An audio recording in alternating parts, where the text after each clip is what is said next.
we started talking about converting measurements, right? Yeah. What kind of measurements were we working with? Jonathan? Working with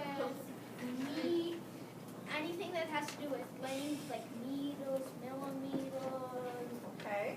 kilometers, centimeters. Yeah, so we're working in what system? Are we working in metric or customary units? What are we working in? Ian? Metric. We're working in metric, okay? So today, we're going to start talking about, instead of looking at distance, today we're going to start talking about liquid measures, okay? So does anybody know what the label is for when we talk about metric liquid measures? Matthew? Volume. Not volume. Liters? We're talking about liters. Thank you, Elizabeth. At this time, if you want to join me up on the floor, you can, okay? If you want to stay at your seats, you can. Okay. Who can tell me what our goal is for today? What's our goal for today? What's our goal? I can convert metric units of liquid volume. Okay, so we're going to change volumes of liquid into different units. Now, does anyone remember what I told you about the metric conversion system? What's the only thing we really need to worry about? Do we need to worry about meter or liter or gram? What do we need to worry about? Evan? You need like deca, hecta, Milli? centa, milli. And what are those? What are those? What would I call them? What vocabulary word did I say those were? Yes, it's a prefix. Okay, so we just have to worry about the prefix. And when we're talking about the metric system, what really are we doing with the metric system? How are we converting our numbers? How do we convert numbers in the metric system? What are we really looking at? Converting what? Matthew? Seeing if it's bigger or smaller to see how many meters that was. Okay. So you would have to worry if your decimal point or whatever. You're worried about just the decimal point. Why are we just worried about the decimal point? What is the metric system really doing? Josh? Converting by powers of 10. Yeah, we're just converting by powers of 10. So if we can remember the prefix, like Bobby said, and Evan said, the centa, the deca, the hecto, the milli. Okay, if we remember those prefixes, they're all different powers of 10 that revolve around the base unit, which is the liter, the meter, or the gram. Because we already did some of the conversions last week, today and tomorrow is still going to be like practicing it, but with the different labels. Since we're talking about liquid measures again, we're going to be talking about liters, but the math part of it is not any different. So if you could open up your books to page 241, we're going to do a couple problems in each section, and then I'm going to break you up into your groups so that you can do your rotation. Yeah. So a liter is a meter, but it's measured in water. Yeah, it's a liquid, like juice or punch or lemonade or coffee or water, okay? So I think it's liquid. All right, so here is our metric units of liquid measure. Instead of it being called a decameter, it's called a decaliter, okay? And dec means how many powers of 10? 1 power of 10 or 10, okay? Hecto meter, so now we have hectoliter. And that would be how many powers of 10? 2. So Jason, that would be? 2 powers of 10, which is 100. Right, okay, and then we have kiloliter instead of kilometer, so that would be how many powers of 10, Andrew? 3, which means we'd be multiplying by? Multiplying by 10 3 times. Okay, 10 3 times, or 1,000 if we were going from meters, or if we were going from a kiloliter back down to a meter, yes. I just have a question. So let's say if you want to do a power of 10 and it gets smaller, would it be like -1 as the power? Because I've Yes, seen it that would be. before. It would be, because that represents 1 over 10. Good job, nice connection.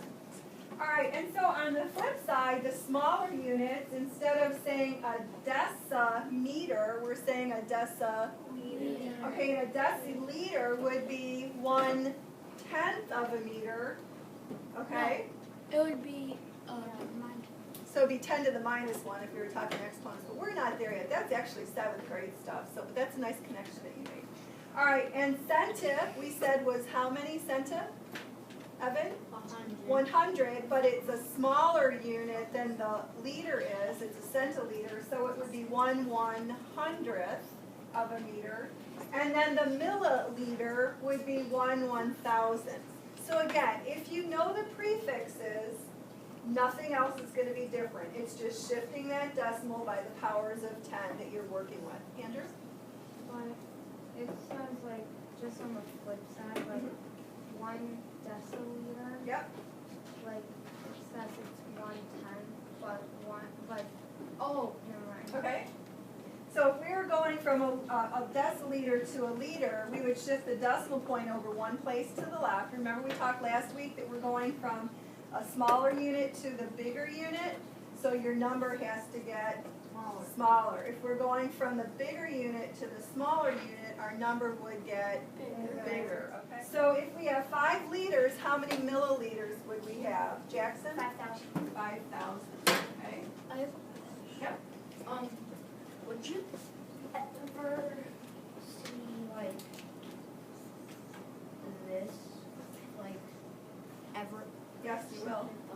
And what does that mean? It means 5 times 10 to the third. 10 to the third represents 1,000, so that would be 5 times 1,000. Okay? oh, so you just made 5 liters if that was in liters. Yep. Nice job. Alrighty. I like all this thinking outside the box. So here we have 300 milliliters. Milliliters is what of a liter? It's 1,000. 1/1000. So So wouldn't where's it our be- decimal when we look at 300? Where's our decimal at? Lindsay, Wouldn't where's our this- decimal on this? It's at the way end next to the 0. Okay, so it's at the far right end next to the 0. So when we convert it to liters, which way are we going to move our decimal? Which way are we going to move it? Jonathan? You're going to move it to the left. You're going to move it to left. How many places if we're saying it's 1/1000? How many places will we move it? 3. 3. 1, 2, 3. So 300 milliliters is going to be 3/10 of a liter. Your job when you're in your groups for independent practice, you have problems 1 through 12. This looks familiar, right? Okay. Can somebody read the directions? Because I hit them up here. What do the directions say we need to do with the story problems? Bobby, what do they say we need to do? Check that your answer is reasonable. Ooh, check that our answer is reasonable. Lindsay, what does that mean we need to do then? We need to estimate. So we're going to calculate the real value, and then we're also going to estimate, okay? Okay? Yeah. I think you could also do like 225 round to, 225, keep it then round 8 to 10. Okay, yep, that would work that way too. Is there only one way to estimate? No. No. But what we're doing when we're checking for reasonableness is we're trying to make sure that our answer is pretty close to what our estimate is, okay? What you're going to be doing when you're doing independent practice is you're going to be finishing up those pages. Problem solve, you're going to be working on challenge 8.1, which looks back at the metric system, 3 story problems, and you making up some conversions at the end when you find your answers. And then on computers today for tech, you can do Tiny's Think Tank. You also have Horrendous Soup to practice conversions with. You also have Millionaire Math, and you also have a matching game, I think, is on there too. All right? What about movie? And you also have, thank you, Andrew, you also have your Moby. So here's groups. All right, so we're roughly going to be in these stations for 15 minutes apiece. How much? 8 or 7 tenths, but it can also be what? 4.8. So what's number 3 on the stuff? Continue until solution for each of the problems has Work together. Two group members as we look No, it's wrong. No, look at I got to 16. Only how was it? I'll tell you. Yes, thank you, Bobby. Thanks. Note up on the whiteboard that I put an exit ticket. It says Kyle has to make a paint color using 2 colors and a base. The directions for making 7,500 liters of the paint calls for 25 milliliters of blue, cobalt blue, and 33 milliliters of crimson red. The rest of the paint is base. How much base does he need? That is your exit ticket for today. You're going to put your math work on your sticky note like you've done in the past. Put your name on the back, and then put your sticky note up on the whiteboard, and that will be your exit ticket, okay? 15, 16, 17. Okay, so you pick 2. You pick any 2, you add them to your homework. Having a lot of trouble. All right, well, Booyah! Jonathan, move on the way. Right over here.